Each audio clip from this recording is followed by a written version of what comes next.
What's up everyone, welcome back to ARTV. My name is John and it's time for a review of album number 6 by the singer-songwriter and the mysterious visionette herself, Lana Del Rey. It's called Norman fucking Rockwell. Well, would you look at that, not even 5 seconds into the video and I'm already demonetized for excessive swearing. So, as the album goes on, probably just gonna refer to it as Norman Rockwell. Lana Del Rey is an artist that I've been conflicted on for nearly a decade now. I feel like my hands are often tied when talking about her music because I can often see the stylistic choices and maybe appreciate them from a distance, and there's songs of hers that I absolutely adore. But I also have just found so much of her music to be contrived and also very droll, boring. She kind of has this tendency to do the whole run-on sentence thing where the album is far too long. I mean, trim it down a bit from time to time, please, especially if the music isn't going to be interesting to boot. I was introduced to her music in 2012. My roommate at the time was obsessed with her album Born to Die, and I like a fair share of tracks from that release. I mean, Diet Mountain Dew, National Anthem, my personal favorite Blue Jeans are all great songs, but I didn't find myself coming back to them all that much outside of a few selections over the course of her experimentation with chamber pop, psychedelics, and other styles of music, including some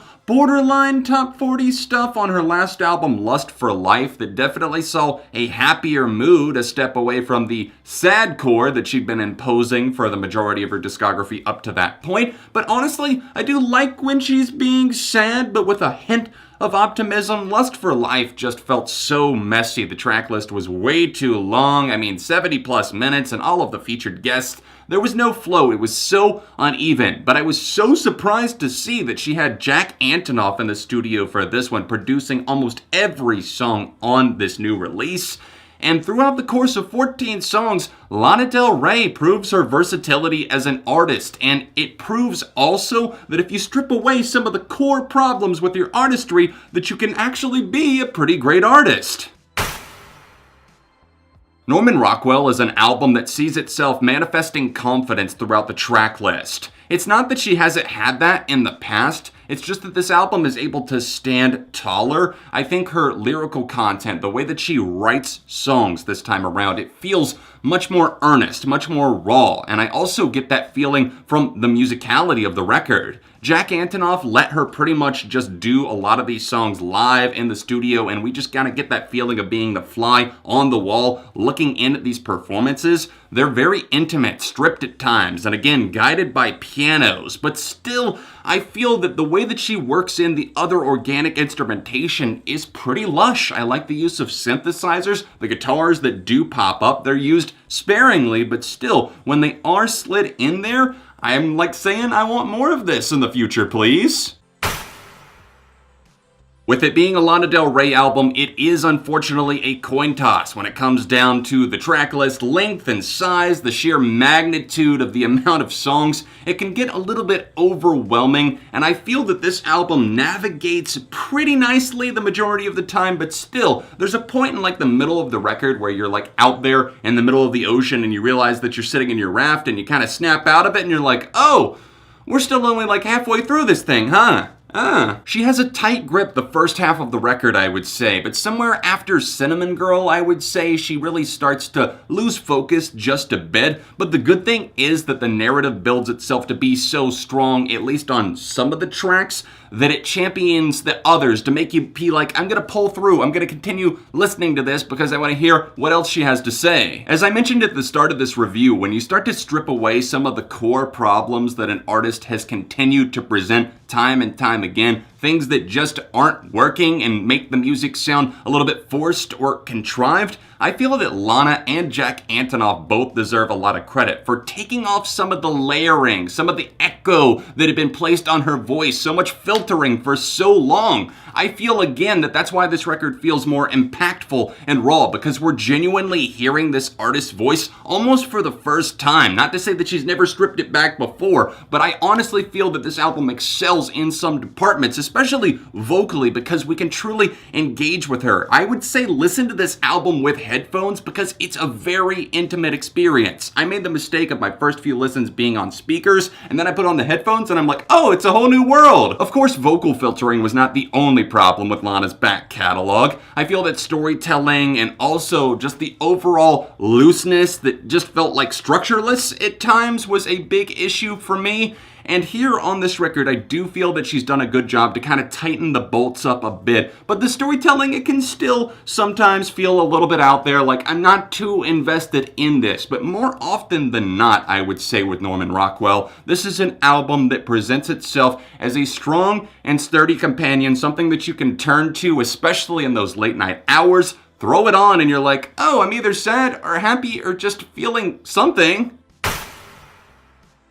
I'm not sure how many other people would agree with me on this, but I feel that Mariner's Apartment Complex is perhaps the most important Lana Del Rey song to come out to date. This showed me not only is this an artist, but this is a person. It's capable of making me feel something down to my core, and I ranked this among my top 15 best songs of 2018. It was the first song that we got from Norman Rockwell, and I feel that it's so strong because, yes, it does kind of push back some of the haze. It focuses entirely on Lana's voice, those powering pianos, some sliding guitar riffs.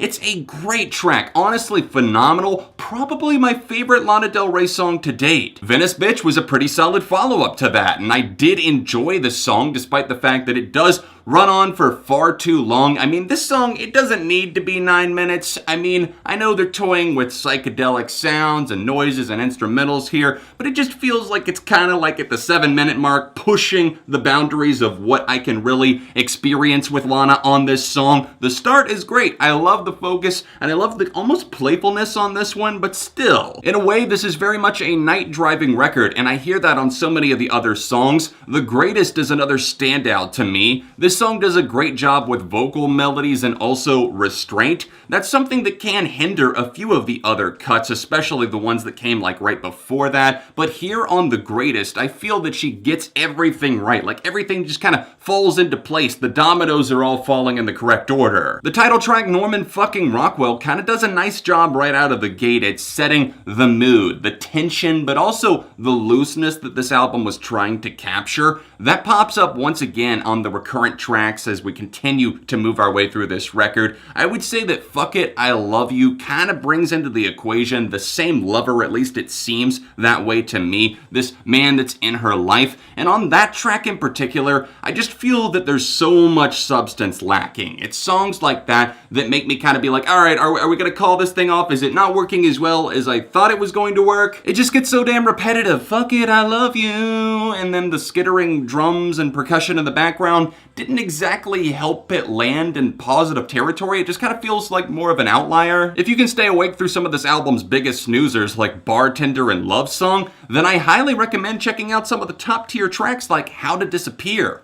That is definitely a schooling in how to build suspense. I feel that there's a mysterious shine to that song, and I'm not sure what it is about the vocal melody and just the hook on that one. It's not that it's so overstated, it's just that it kind of creeps up on you. It continues to work its way in. Might I add that her Sublime cover is rather sublime. Doin Time is the name of the song, and it's one of my favorite Sublime tracks, and I had no idea that Lana was such a Sublime fan, although it makes sense because they talked about California a lot, and her music constantly refers to it. She said she was inspired by the Chili Peppers, and guess who else loves California? This cover seriously feels enlightened though. It gives new breath to the song without taking away the magic of the original track. Her smoky voice is very, very powering on this tune. It's also just so effortless, it just floats on by, and she adds this smooth affectation to it that the original didn't necessarily have. I don't know, I love both songs and both versions of course, and I still prefer the original, but it's close. Quick shout out to the final two tracks on the album, Happiness is a Butterfly.